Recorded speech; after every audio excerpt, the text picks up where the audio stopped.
Fermez la porte, sinon je lui déboîte le cou. Le film commence avec l'arrivée de membres des Navy Seals américains prenant d'assaut des insurgés. Ils lancent une attaque et libèrent les captifs. Une fois leur mission terminée, John fouille les poches d'un soldat syrien mort et découvre grâce aux données de son téléphone qu'il était un ancien soldat de l'armée américaine. L'agent Ritter lui demande d'abandonner cette affaire et de partir dès que possible. Une unité russe tire un RPG sur eux alors qu'ils s'apprêtaient à partir. John et son équipe lancent une contre-offensive. Ils se rendent rapidement compte qu'il ne s'agit pas d'un refuge pour les forces syriennes, mais plutôt d'un dépôt d'armes russes. Au cours d'un combat acharné, ils s'enfuient avec les otages vers le toit du bâtiment, où un hélicoptère les attend. À bord de l'hélicoptère, John reproche à Ritter la mort de ses hommes aux mains des Russes. 3 ans plus tard, l'un des membres de l'équipe de John, qui a récemment pris sa retraite de l'armée et passe du temps avec sa famille à la maison, est renversé par une camionnette devant chez lui. Peu après, un autre membre retraité de l'équipe est assassiné sur la route par des agresseurs inconnus. Ensuite, alors que John et sa femme s'apprêtent à se coucher dans leur chambre, il la laisse dormir et va s'installer sur le canapé pour grignoter et écouter de la musique. Soudain, son ordinateur portable s'éteint. Il se rend compte que l'électricité est coupée. Puis entend des pas s'approcher et une porte s'ouvrir. Alors, il sort son revolver du tiroir et suit les pas.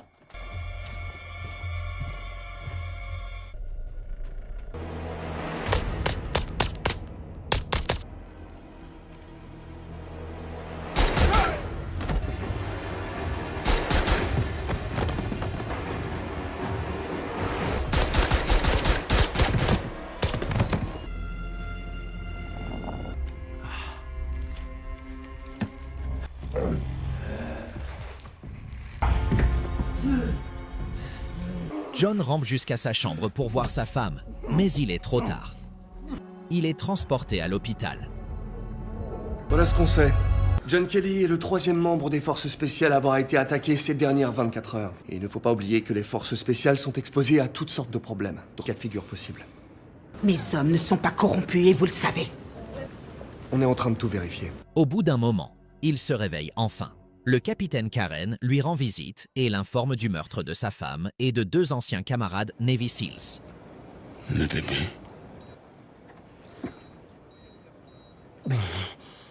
Elle l'informe également des mesures de sécurité mises en place pour les autres membres de l'équipe Navy Seals. Il lui dit que les agresseurs qui se sont introduits chez lui n'étaient pas des gens ordinaires ou des cambrioleurs, mais plutôt des professionnels. Il lui demande de lui rendre service en lui fournissant l'identité des agresseurs. Mais elle prétend ne rien savoir. Elle lui conseille de se reposer car l'affaire fait l'objet d'une enquête. John se remet finalement de ses blessures et commence des séances de réadaptation. Pendant ce temps, le secrétaire à la Défense organise une réunion avec les agents Ritter et Greer. Au cours de la discussion, l'agent Ritter les informe que les assaillants sont russes. Il affirme qu'il s'agit de soldats russes et de membres du FSB, le service fédéral de sécurité de Russie. Il explique au secrétaire que John et son équipe avaient attaqué le FSB à Alep quelques années auparavant afin de libérer des otages, et que les Russes agissent en représailles à cette attaque. Il les informe également que la CIA a décidé de ne prendre aucune mesure. En réponse à ces événements, il en arrive à la conclusion qu'ils ne causeront aucun problème aux agresseurs ou à la Russie si l'enquête se poursuit. Karen revient vers John après un certain temps et l'informe que ce sont les Russes qui ont assassiné sa femme. Elle lui annonce également que la CIA va mettre fin à l'enquête. Elle lui fait la courtoisie de lui fournir les dossiers des facilitateurs de passeports aux États-Unis. C'est André qui les a aidés à entrer aux États-Unis.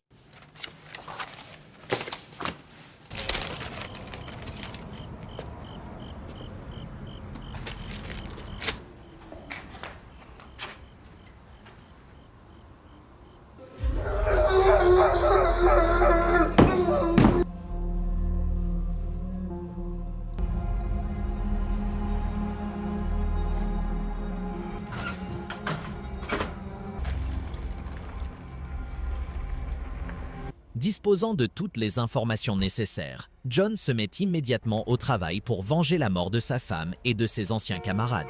Il se rend ensuite au bureau d'André en feignant d'être ivre. Les agents de sécurité d'André l'arrêtent et le renvoient. John retourne à son véhicule et les suit sur l'autoroute. Il poursuit la voiture d'André et entre en collision avec lui dans un virage.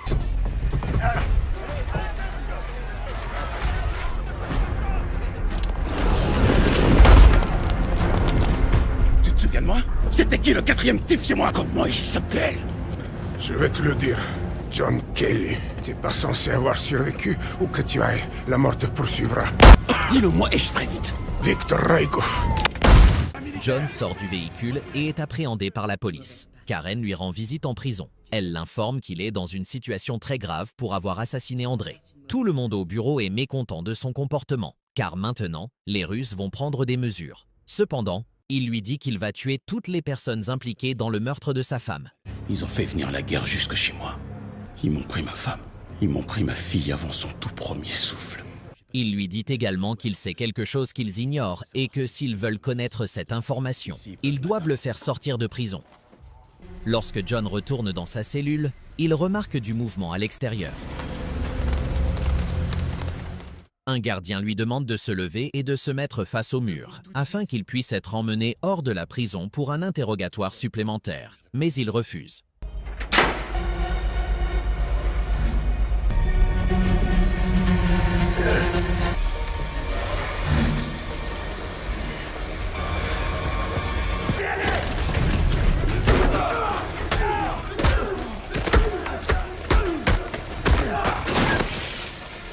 Ferme la porte, sinon je lui déboîte le cou!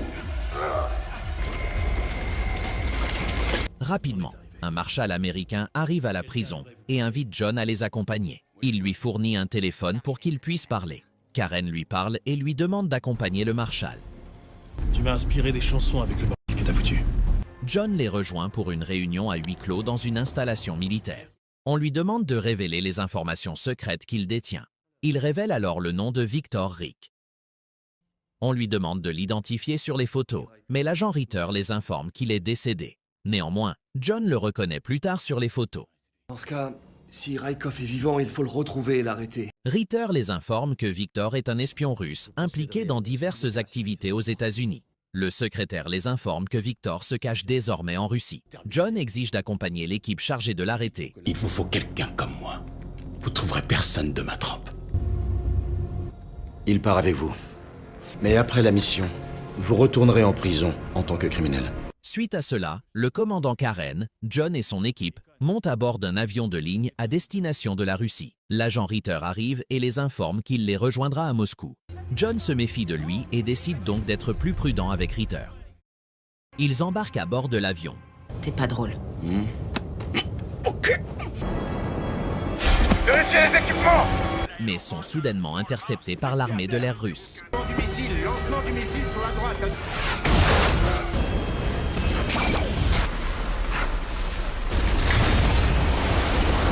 Non, il faut que j'aille chercher le matos. On n'a pas le temps! John et le reste de l'équipe parviennent à rejoindre la rive.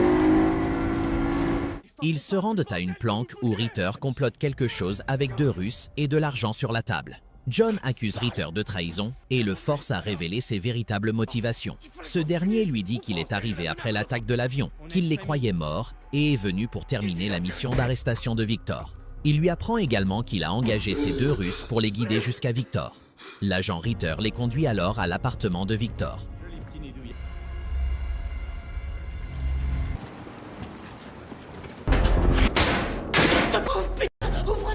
John arrive et découvre que les gardes du corps de Victor sont déjà morts. Vous savez que je suis agent de la CIA.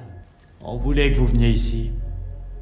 Il voit Victor, vêtu d'une veste d'explosifs, qui les attend. Ce dernier lui assure qu'il n'est pas celui qui avait commandité les assassinats.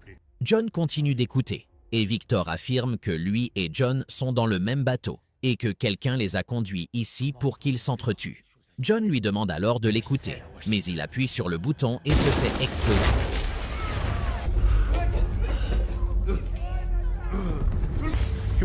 Il voulait qu'on vienne. Un tireur embusqué tire sur Dallas, l'un des membres de l'équipe de John. Après l'explosion, ils ont du mal à localiser le tireur. Couvrez-moi, couvrez-moi, couvrez-moi! Bouge! Troisième étage, deuxième fenêtre! Ils finissent par le trouver et l'éliminer. Cependant, entre-temps, un autre tireur embusqué commence à tirer sur eux. Karen et John finissent par le localiser et le neutraliser. Pendant ce temps, la police et l'armée russe ont encerclé le bâtiment. Ils viennent de tuer 2 policiers. Fais chier. On va croire que c'est nous. Ça les arrangerait qu'on ait tué 2 flics sur notre chemin. Cette mission, ma maison, l'assassinat de l'équipe, c'est un coup monté depuis le début. Ouais, comme Raikov l'a dit, il nous reste plus qu'à mourir. On doit se débarrasser du sniper qui est posté à l'entrée. On bouge. De couverture!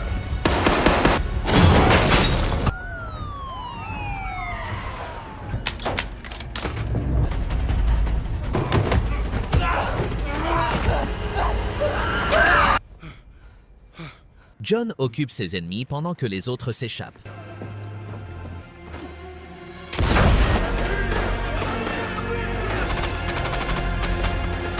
Il combat également les militaires qui viennent l'arrêter dans les escaliers de l'immeuble. Il finit par s'échapper lui aussi, déguisé en soldat de l'armée russe, avec un masque à gaz lacrymogène sur le visage. Il quitte rapidement la Russie avec les membres restants de son équipe, Karen et Ritter. John interroge l'agent Ritter sur le bateau au sujet de Victor et de son emploi à la CIA. Il y a un sac en toile plein de fric. Il est sous le pont. Tu t'en es pas sorti vivant. T'es mort à Mourmansk. John le remercie et s'excuse de l'avoir pris pour un traître. Après un certain temps, alors que le secrétaire Clay se trouve dans les toilettes d'un restaurant, John apparaît et le confronte à ses véritables motivations pour l'avoir envoyé en Russie.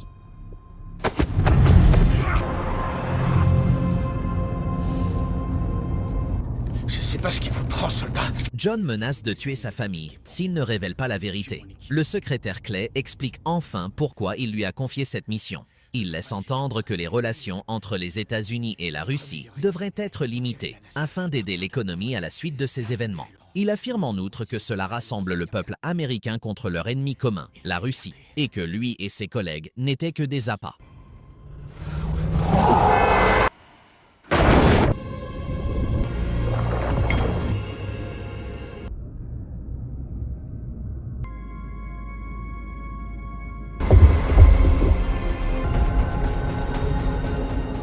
John remet à la CIA l'enregistreur contenant les aveux de Clay. Rendez-moi service. Karen le dépose à l'aéroport et lui donne un nouveau passeport.